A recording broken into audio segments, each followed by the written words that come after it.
नमस्कार, मैं दीपक कुमार, सहायक आचार्य एफएम राजकीय महाविद्यालय बारा।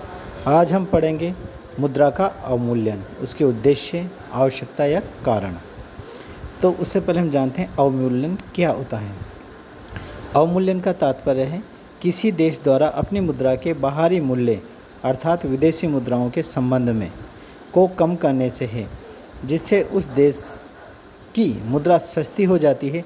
अवमूल्यन की परिभाषाएं भी निम्नलिखित हैं। प्रोफेसर पॉल एंजिंग के अनुसार अवमूल्यन का तात्पर्य मुद्राओं की अधिकृत क्षमताओं में कमी करने से है। इसी प्रकार इविट ने भी अपनी परिभाषा दी है। जब किन्हीं कारणों से दूसरे देश की मुद्रा की तुलना में एक देश की मुद्रा की विनिमय दर घटाकर उसके विनिमय मूल्यों को सस्ता कर दिया जाता है, तो इस प्रक्रिया को अवमूल्यन कहते हैं।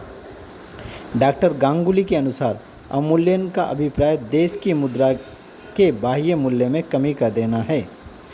इन परिभाषाओं से स्पष्ट होता है अवमूल्यन में कोई देश अपनी मुद्रा के बाहरी मूल्यों को जानबूझकर कम करता है। यह कुछ निश्चित उद्देश्यों के लिए किया जाता है, जैसे निर्यात वृद्धि व आयात में कमी। अवमूल्यन का आंतरिक मूल्य स्तर पर कोई प्रभाव नहीं पड़ता है। अवमूल्यन की आवश्यकता क्यों होती है, तो हम देखते हैं उसके बारे में। तो उसके पहला जो उद्देश्य है या आवश्यकता या कोई कारण है, तो वो है निर्यात प्रोत्साहन। अवमूल्यन के कारण देश में मुद्रा का बाहरी मूल्य कम हो जाता है।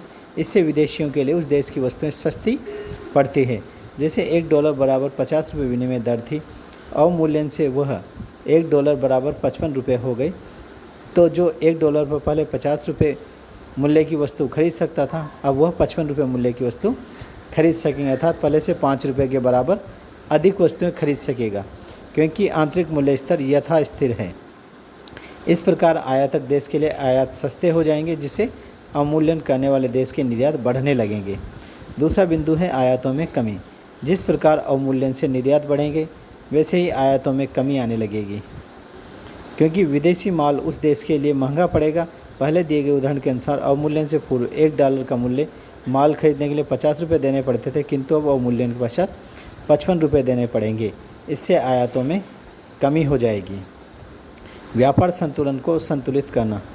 अवमूल्यन का उद्देश्य निर्यात बढ़ाकर एवं आयातों में कमी करके व्यापार संतुलन के पक्ष में करना होता है।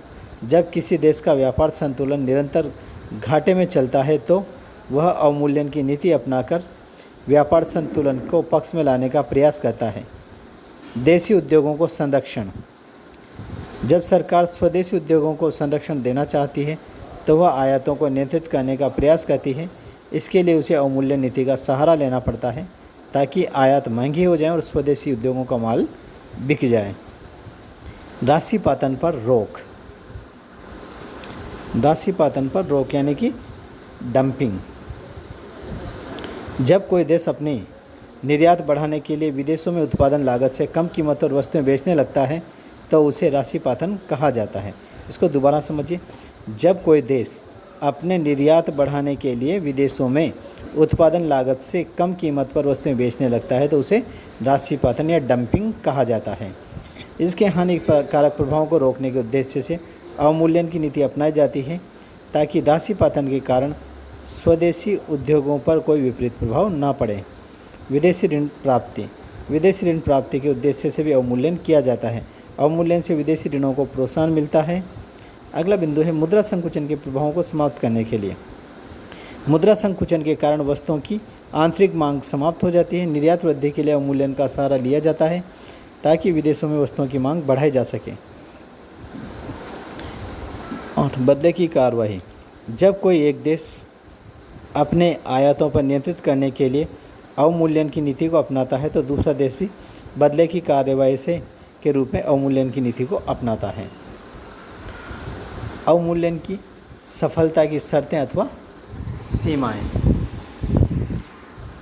अवमूल्यन सभी दशाओं में अच्छे परिणाम नहीं देता, इसलिए इसकी सफलता के लिए कुछ दशाओं का होना भी आवश्यक है। अंतर्राष्ट्रीय सहयोग। अवमूल्यन की नीति तभी सफल हो सकती है जब संबंधित देश सहयोगपूर्ण रुख अपनाते हुए बदले की कार्यवाही ना करें। यदि अन्य देश भी बदले की भावना में मुद्रा का अवमूल्यन कर दें, तो अवमूल्यन का कोई लाभ नहीं मिल पाएगा। इस तरह से यदि संबंधित देश अपने आयातों पर प्रतिबंध लगा दे तो अवमूल्यन करने वाला देश निर्यात बढ़ाने में सफल नहीं होगा। लोचपूर्ण मांग। अवमूल्यन का उद्देश्य निर्यातों में वृद्धि व आयातों में कमी करना है, किंतु यह मांग की लोच पर भी निर्भर करता है। अवमूल्यन की सफलता के लिए देश के आयातों और निर्यातों की मांग लोचदार होना आवश्यक है। नियंत्रणों का अभाव। तीसरा बिंदु है नियंत्रणों का अभाव। अवमूल्यन की सफलता के लिए यह आवश्यक है कि देश में वस्तुओं के उत्पादन, वितरण तथा कीमतों पर नियंत्रण न हो, दूसरे देश अपने आयातों पर नियंत्रण न लगाएं। इसका चौथा बिंदु है मुद्रा प्रसार पर रोक। अवमूल्यन की सफलता के लिए आवश्यक है कि अवमूल्यन के कारण देश में वस्तुओं की उत्पादन लागत एवं कीमत नहीं बढ़नी चाहिए। अवमूल्यन से निर्यात बढ़ते हैं जिससे उत्पादन वृद्धि को प्रोत्साहन मिलता है, किंतु यदि उत्पादन वृद्धि के साथ लागत व कीमत भी बढ़ती है तो निर्यात बढ़ाने में कठिनाई होगी, अतः कीमतों में स्थिरता बनाए रखनी चाहिए। तो अगली शर्त है 5वीं, अतिरिक्त उत्पादन क्षमता। अवमूल्यन का उद्देश्य निर्यात बढ़ाना है।